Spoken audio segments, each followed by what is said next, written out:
Salut mesdames et messieurs, vous êtes la bienvenue sur DBS Télévision dans les échos du monde. En Iran, l'administration Biden a procédé ce jeudi 18 février à 3 gestes d'ouverture à l'égard de Téhéran. Ceci en vue de relancer l'accord nucléaire de 2015. Notons que dans le même temps que ces gestes interviennent après une mise en garde des Européens aux Iraniens contre la tentation dangereuse de limiter les inspections internationales. Toutefois, à la suite d'une réunion virtuelle tenue entre les chefs de la diplomatie française, britannique, allemande et américaine, les États-Unis ont annoncé qu'ils accepteraient une invitation de l'Union européenne à des pourparlers, ceci en présence de Téhéran pour relancer les efforts visant à restaurer cet accord. Rappelons que l'objectif de ces pays est de voir l'Iran revenir au plein respect de ses engagements prévus en 2015 dans l'optique de préserver le régime de non-prolifération nucléaire et garantir que l'Iran ne puisse jamais acquérir une arme nucléaire.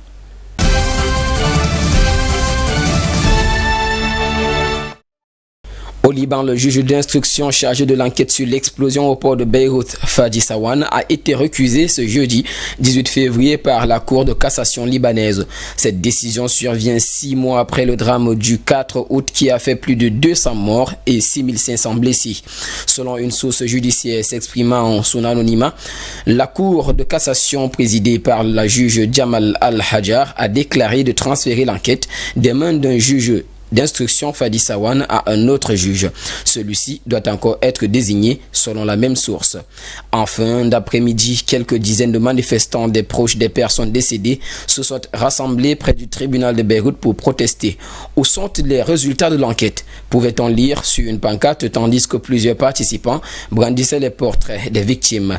Rappelons que l'explosion a été provoquée par une énorme quantité de nitrate d'ammonium stocké sans mesure de précaution depuis plusieurs années dans un entrepôt du port, de l'aveu même des autorités considérées largement responsables de la tragédie en raison de leur négligence et leur incurie.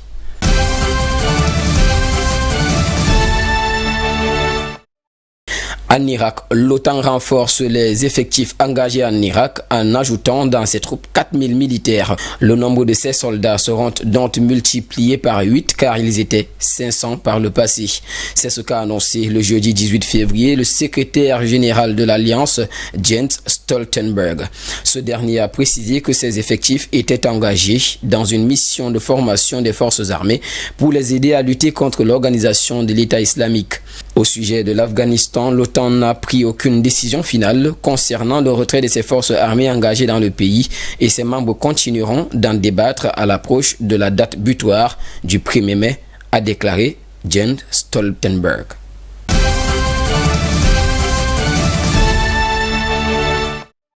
À présent en Espagne pour la 3e nuit consécutive, des manifestants qui réclament la libération du rappeur Pablo Hasél se sont rassemblés à Barcelone. Mais ces manifestations ont été entachées de violence. Selon Associated Press, environ 80 personnes ont été arrêtées en 3 jours et une centaine d'autres ont été blessées. Le rappeur Pablo Hasél a été condamné en 2018 à 9 mois de prison pour apologie du terrorisme, insulte et calomnie à l'encontre de la couronne de l'État espagnol. Dans les tweets et textes de chansons, il avait insulté les forces de l'ordre et les avait accusés de torture et d'assassinat. Pablo Hasél avait aussi fait référence à des organisations armées. Après avoir refusé de se rendre jusqu'au dernier jour du délai qui lui avait été accordé, le rappeur s'était barricadé dans une université catalane avec ses sympathisants, ceci avant d'être finalement escorté par la police mardi dernier. Cette affaire à polémique a relancé en Espagne le débat sur les limites de la liberté d'expression.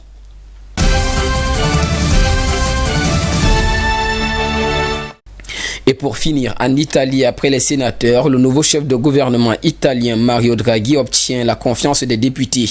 Dans la soirée de jeudi, 535 membres de la Chambre basse ont voté pour la confiance à l'ancien patron de la Banque centrale européenne et à son équipe, contre 56 qui se sont prononcés contre. 5 députés se sont abstenus. C'était ici l'ultime étape pour conférer une pleine légitimité à son gouvernement sans adjectif, ni technique ni politique, comme le définit un quotidien italien.